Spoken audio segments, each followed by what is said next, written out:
How to पास सैनिक school exam with in 60 days. यदि ये थंबनेल देख के आप आए हैं तो राइट प्लेटफॉर्म पे आए हैं और अब बात करने वाले हैं कि सैनिक स्कूल के एग्जाम को क्या 60 डेज में पास किया जा सकता है और कैसे किया जा सकता है। स्टेप बाय स्टेप बात करेंगे। 60 डेज ही क्यों लिया मैंने, क्योंकि जिस दिन मैं वीडियो बना रहा हूं यहां से लेके पूरे 60 डेज ही हैं सैनिक स्कूल के एग्जाम के लिए।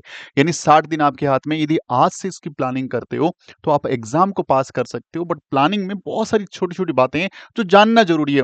मोस्टली आप चीजें जानते होंगे, तैयारी बहुत अच्छे से कर रहे होंगे, लेकिन ये वीडियो बहुत इंपॉर्टेंट रहने वाला है। एंड तक देखिएगा। वीडियो अच्छा लगे तो लाइक शेयर जरूर करिएगा और चैनल को सब्सक्राइब कर लो, क्योंकि इस तरह के बेहतरीन वीडियोस हम आपके लिए लेके आते रहते हैं। देखिए, सैनिक स्कूल का एग्जाम जो है 5 अप्रैल को होने वाला है और यहां से पूरे 60 डेज हमारे हाथ में। अब जो बच्चे छोटी मिस्टेक्स करते हैं वो कौन से, क्यों उनको रिमूव करके हम कैसे सिलेक्शन करा सकते हैं। देखिए, सबसे पहली इंपॉर्टेंट चीज है सिलेबस। हम लोग सिलेबस के बारे में इतने वीडियो जरूर देख लेते हैं हम लोग, लेकिन हम लोग सिलेबस को पूरी तरह से स्टडी नहीं करते। सबसे पहला काम, आज सिलेबस का प्रिंट लीजिए। सिलेबस का प्रिंट आउट लीजिए। प्रिंट आउट लेकर के देखिए कि हमारे सिलेबस के अकॉर्डिंग कितना सिलेबस कंप्लीट हुआ है, कितना ड्यू है, कौन कौन से ऐसे पॉइंट है जिनको हमने टच भी नहीं किए। तो फर्स्टली मेक द लिस्ट कि आपने कौन कौन सा चीजें कर ली, कौन सी चीजें बाकी है, किनका रिवीजन हुआ, किनका रिवीजन नहीं हुआ। तो आपको अब तक की पूरी जो कहानी है अपने बारे में समझ में आएगी। नंबर 1 बात।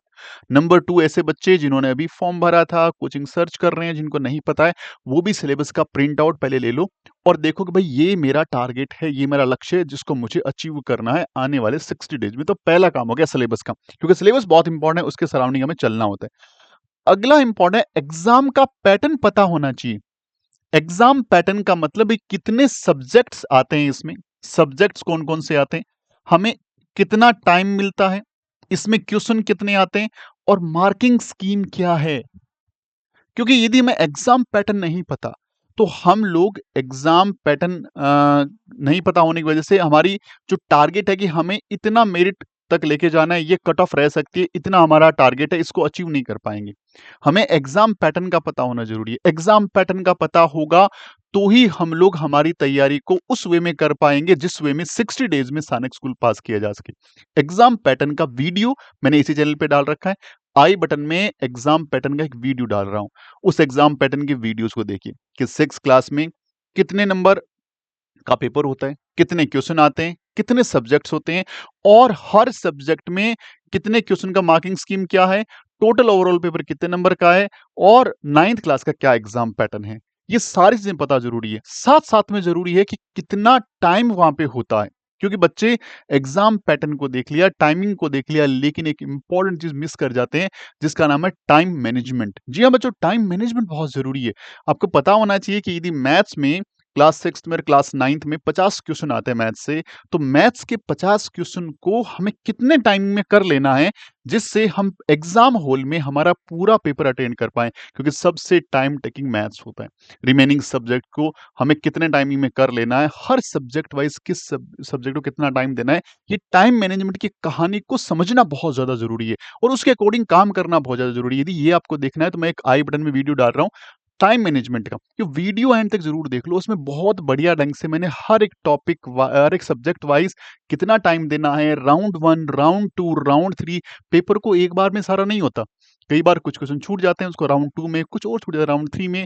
ओएमआर शीट कैसे फिल करनी है, इसका एक डिफरेंट वीडियो भी लेके आ रहा हूँ, लेकिन उसमें मैंने बताया कि ओएमआर शीट कैसे फिल करनी है। इस तरह की बहुत अच्छी अच्छी बातें वहां पे मैंने करी है, तो वो जरूर से देखिए। तो आपको एग्जाम पैटर्न पे काम करेंगे, एग्जाम पैटर्न पे काम कर पाएंगे, सिलेबस पे काम कर पाएंगे। उसके अगली इंपॉर्टेंट चीज है पीवाईक्यूज। हमें पता तो होना चाहिए ना कि पिछले सालों में क्वेश्चन कैसे आए हैं। हम एक टॉपिक को, हम मैथ्स में परसेंटेज पढ़ते जा रहे हैं, हमने रैंडम कहीं से बुक मंगवा ली, हमने इंटरनेट से बुक परचेज कर ली, हमने किसी कोचिंग की बुक मंगा ली, हमने मार्केट से बुक ले ली, हमने किसी पुराने बच्चे के नोट्स ले लिए और हम परसेंटेज को करे जा रहे हैं और इतना हाई लेवल परसेंटेज बना रहे हैं।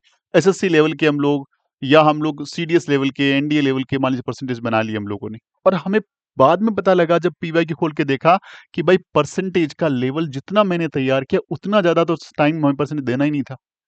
हमें फिलहाल ये एग्जाम पास करना है। हमें फिलहाल, हमें ऐसा नॉलेज, सारा नॉलेज नहीं गेन करना, ना मैथ्स के अंदर, ना इंग्लिश में, ना एसएसटी में, ना साइंस में, ना जीके में, ना मेंटल एबिलिटी में। वहां पे नॉलेज गेन करके इंग्लिश में दिखाना नहीं है, हमें ये दिखाना है एग्ज़ाम कैसे पास होता है, तो उसके लिए पीवाईक्यूज़ बहुत इम्पोर्टेंट है। देखो देखो सिलेबस आपको पता है, एग्जाम पैटर्न आपको पता है और पिछले सालों के यदि क्वेश्चन आपको पता हो कि अच्छा इस टॉपिक से ही क्वेश्चन आया था, अच्छा इसका लेवल ये है, मुझे इसी लेवल के क्वेश्चंस बनाने हैं। अच्छा इस लेवल का इस बार एक क्वेश्चन आया, पिछले साल में परसेंटेज से क्या क्वेश्चन आया था, फिर परसेंटेज से क्या क्वेश्चन आया था। परसेंटेज को जब आपने पैटर्न को देखा, आप समझ गए अच्छा परसेंटेज में ये पैटर्न काम करता है। तो ये है इंपॉर्टेंस पीवाईक्यूज की। तो पीवाईक्यूज के नंबर 3 पे मैं बोलूंगा, ये जरूर से करिए। उसके बाद आती है कि सर सब्जेक्ट इंपॉर्टेंस और अंडरस्टैंडिंग आपको पता होना चाहिए। यदि आपको सैनिक स्कूल का यदि आपने सिलेबस प्लस पीवाईक्यूज या एग्जाम पैटर्न देखा है, तो एक सब्जेक्ट है मैथ्स। इसका रोल 50% होता है, 50% अकेला रोल मैथ्स का होता है। मैथ्स ही डिसाइड करता है बच्चे का सिलेक्शन। ऐसा नहीं है कि मैथ्स ही सारा कुछ कर देगा, सारे सब्जेक्ट बहुत इंपॉर्टेंट है, लेकिन मैथ्स 50% रोल प्ले कर रहा है। दूसरा, मैथ्स में स्कोर बहुत अच्छा हो सकता है। जीके में वो स्कोर एक्सपेक्टेशन थोड़ी सी कम रहती है, बाकी सब्जेक्ट में थोड़ा स्कोर आगे पीछे हो सकता है। लेकिन यदि मैथ्स के अंदर 6 क्लास के अंदर मैथ्स मैथ्स आता है 150 नंबर का, 9th क्लास में मैथ्स आता है 200 मार्क्स का, पूरा पेपर 300 मार्क्स का है, पूरा पेपर 400 मार्क्स का है।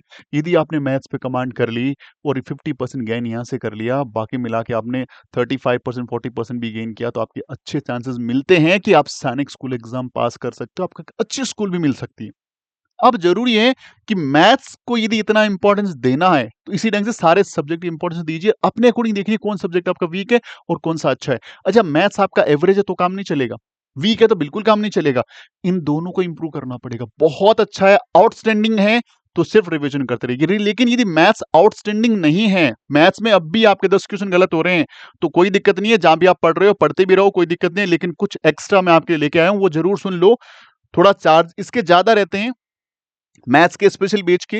एक स्पेशल बैच मैथ्स का है भाई, इसमें 5 बच्चे, 10 बच्चे, 15 बच्चे, छोटे थोड़े-थोड़े बच्चे होते हैं। थोड़े-थोड़े बच्चों में एक टीचर मिलता है, जो रोज़ाना 40 मिनट से क्लास आपको देता है और मैथ्स के उन पॉइंट्स पे काम करेगा, जहाँ पे बच्चों की ज़रूरत है।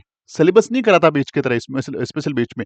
इसमें हम आपके बच्चे की सुनते हैं, अच्छा आपका ये पॉइंट वीक है, आ जाओ पहले ये पढ़ते हैं हम लोग और बाद में हम लोग अच्छे से क्वेश्चन कर रहे होते हैं मैथ्स में और टीचर अब बता रहा होता है मैथ्स में कैसे करना है, ये क्वेश्चन कैसे करना है, ये क्वेश्चन कैसे करना होता है। तो मैथ्स का यदि आपका कहीं भी प्रॉब्लम लग रहा है, भाई मैथ्स का स्पेशल बैच ले लो। हम कराते हैं मैथ्स का स्पेशल बैच, जिसके अंदर हमारी टीम जो है वो हर बच्चे के साथ काम करती है। छोटे बैच होते हैं, 5-7 बच्चों के, 10 बच्चों के, 12 बच्चों के, इतने छोटे-छोटे बैचेस होते हैं। रेगुलर बैच बहुत बड़े होते हैं, लेकिन इन छोटे बैचेस में आपके बच्चे का मैथ्स एकदम स्ट्रांग हो जाएगा और मैथ्स स्ट्रांग हो गया मतलब बच्चा हाईली कॉन्फिडेंट है, वो अच्छा स्कोर करने लग जाएगा। मैथ्स अच्छा है, मेंटल एबिलिटी ऑटो मोड पे अच्छा है। क्योंकि वो अच्छा बेस अच्छा मिल गया, मेंटल एबिलिटी एंजॉय करेगा। दोनों मिला करके काफ़ी अच्छा स्कोर कर रहा है वो, तो फिर वो बाकी कंटेंट को छोड़ने वाला नहीं है। तो इसलिए ज़रूरी है मैथ्स पे स्पेशल काम करिए। हमारे डैशबोर्ड नंबर पे कॉल कर सकते हैं, मैथ्स के लिए स्पेशल बैच मिलेगा। मैथ्स की एकदम 100% ज़बरदस्त तैयारी आपको हो जाएगी, ज़बरदस्त वाली। अब ये करने के बाद हमारे पास क्या आता है? सर ये एक फ़ॉर्मूला है। 30 15 15 ये फॉर्मूला अप्लाई कर लो। क्या है फॉर्मूला?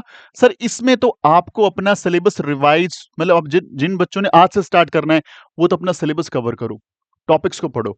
जिन बच्चों ने पहले कर रखा है तो भाई वो क्या करो कि उन टॉपिक्स को पढ़ो जहां वीक हो रह रहे थे, उन टॉपिक्स को पढ़ो, अच्छे ढंग से सिलेबस कंप्लीट कर दो। आने वाले 30 में यानी आप 28 ऑफ फरवरी तक, या जिन बच्चों को थोड़ा पूरा 30 दिन लेना है तो वो एक दिन आगे पीछे ले जा सकता है, या 2 मार्च तक, 3 मार्च तक यहां से कंप्लीट कर दो अपना सिलेबस। ऑनलाइन पढ़ रहे हो तो ऑनलाइन में उसी स्पीड से पढ़िए, ऑफलाइन पढ़ रहे हो वहां से पढ़िए, जहां से पढ़िए ये कंप्लीट करिए। 28 से लेके 3 मार्च के बीच बीच में कंप्लीट करिए, इसको कंप्लीट पढ़ दीजिए। जैसे आपने इसको पढ़ लिया, अगला दिन है ये 15 डे रिवीजन का। जितना पढ़ा है ना उसको रिवीजन करो बहुत अच्छे ढंग से। रिवीजन यदि अच्छा नहीं है तो फिर पढ़ने का कोई मतलब नहीं है। और लास्ट के 15 डेज ओनली मॉक टेस्ट करिए बच्चों, सैंपल पेपर करिए या टेस्ट सीरीज जिसको बोल सकते हैं वो करिए, और टाइम मैनेजमेंट के अकॉर्डिंग करिए। अपने लेवल और अपनी स्ट्रेंथ को पहचानते हुए करिए कि हाँ कौन सा सब्जेक्ट मेरा वीक रह रहा है, कैसे उस पर काम करना है। और हर मॉक के बाद बच्चा मॉक लगा देता है, किताब लेके आए बाजार से 25 मॉक वाली, फिर 50 मॉक वाली, 4 कोचिंग से मॉक भी ले लिए, उसके पास 200 मॉक है और वो लगाए जा रहा है, दिन में 5 मॉक लगा देता है। उसको लगता है मेरा बच्चा, या बच्चे को लगता है मैं बहुत मेहनत कर रहा हूं। सर ये बच्चे का तरीका गलत है। आप 5 मॉक लगा रहे हो तो मॉक का एनालिसिस कब कर रहे हो, कब मॉक को देख रहे हो, कहां अपनी गलतियों को देख रहे हो आप। आप सबसे पहले मॉक को करो, फिर उसको बैठ करके 1-2 घंटे एनालिसिस करो, बहुत ज़रूरी है, तभी तो उस मॉक का फ़ायदा हुआ आपको। वरना मॉक करके नंबर आपके पता लग रहा है 300 में से 200 बन रहे हैं, 250 बन रहे हैं या 260 बन रहे हैं, तो आप वो चेक ही नहीं करो 40 नंबर, 50 नंबर, 100 नंबर जा कहाँ रहे हैं? इसलिए ज़रूरी है 5 मॉक कर रहे हो तो 2 कर दो और बाकी 3 मॉक जब कर रहे थे, उन 2 मॉक का एनालिसिस करो हर क्वेश्चन वाइज़ और उन्हीं हर क्वेश्चन के सराउंडिंग और क्वेश्चन सर्च करो, अच्छा ऐसा हो सकता है, ऐसा हो सकता है, ऐसा हो सकता है। उसको बोलते हैं एग्ज़ैक्टली मॉक टेस्ट लगाना। वो प्रोसेस आप 15 डेज़ में कर सकते हो। यदि ये 13, 15, 15 का फ़ॉर्मूला अप्लाई कर लो, तो आपका सिलेक्शन पक्का है, कोई नहीं रोक सकता। मेहनत करनी पड़ेगी। स्कूल के एग्ज़ाम है, थोड़ा उसको भी साथ में कवर करिए और इसको भी मैक्सिमम टाइम दीजिए। स्कूल में थोड़े से परसेंटेज ज़रूर गिरेंगे यहाँ से, क्योंकि जब टाइम यहाँ पे दोगे तो परसेंटेज गिरेंगे। यहाँ पेरेंट्स को तो समझने की ज़रूरत है कि वो समझे बच्चे को और अपने बच्चे को सपोर्ट करें। इस फ़ॉर्मूले को अप्लाई करोगे 100% आपका सिलेक्शन चांसेस बन जाएँगे। और यदि आप हमसे जुड़ना चाहते हैं और आप चाहते हैं भाई हमें तो ये सारी समझ नहीं आ रही, कोई कोचिंग मिल जाए, टीचर मिल जाए जो हमें 13, 15, 15 वाले फ़ॉर्मूला प्लस हमारे सब्जेक्ट्स को देख लें या हमें कोई प्रॉपर गाइडेंस दे दें, तो हम लोग सिलेक्शन कराने रेडी है। यदि आप सिर्फ मेहनत कर सकते हो, हार्ड वर्क कर सकते हो, जितना बोले उतना पढ़ सकते हो, तो आ जाओ। बूस्टर बैच में आपका स्वागत है। बूस्टर बैच एक ऐसा बैच है जो एग्जाम के दिन तक वैलिड रहने वाला है। इसमें कंप्लीट सिलेबस, आपके डाउट सेशंस और आपकी टेस्ट सीरीज यानी मॉक टेस्ट की जिम्मेदारी हमारी है। आपको सिर्फ पढ़ना है बेहतरीन ढंग से, जितना पढ़ाया जाए उसको रिवीजन करके आना अगले क्लास में, तो आप 100% कर सकते हो। और इस बैच की फीस हमने इतनी कम कर रखी है कि इंडिया का हर बच्चा इसको ले सकता है। एकदम अफोर्डेबल है भाई, एकदम अफोर्डेबल है। ओनली 500 रुपए, 500 रुपीज आपको पे करने हैं और पे करते ही आपकी क्लास आपकी चालू हो जाएगी और आप इस मॉक टेस्ट इस बूस्टर बैच के पार्ट बन जाओगे। हाँ, जो स्पेशल मैथ्स का बैच है वो कॉस्टली ज्यादा है, क्योंकि उसमें हमें कम बच्चों पे एक टीचर अपॉइंट करना होता है। उसके लिए आप हमारे डैशबोर्ड नंबर पे कॉल करके ही जानकारी ले सकते हो। उम्मीद करता हूँ ये वीडियो आपको थोड़ा मोटिवेट करेगा, थोड़ी चीजें आपकी हेल्प करेगा। और यदि वीडियो अच्छा लगता है तो कमेंट करिए और लाइक करिए और शेयर करिए अपने दोस्तों के साथ। और भी किसी टॉपिक पर आप वीडियो चाहते हैं तो हमें कमेंट बॉक्स में बताइए, हम उस पर वीडियो क्रिएट करेंगे। और wishing you very very all the best. जय हिंद, जय भारत।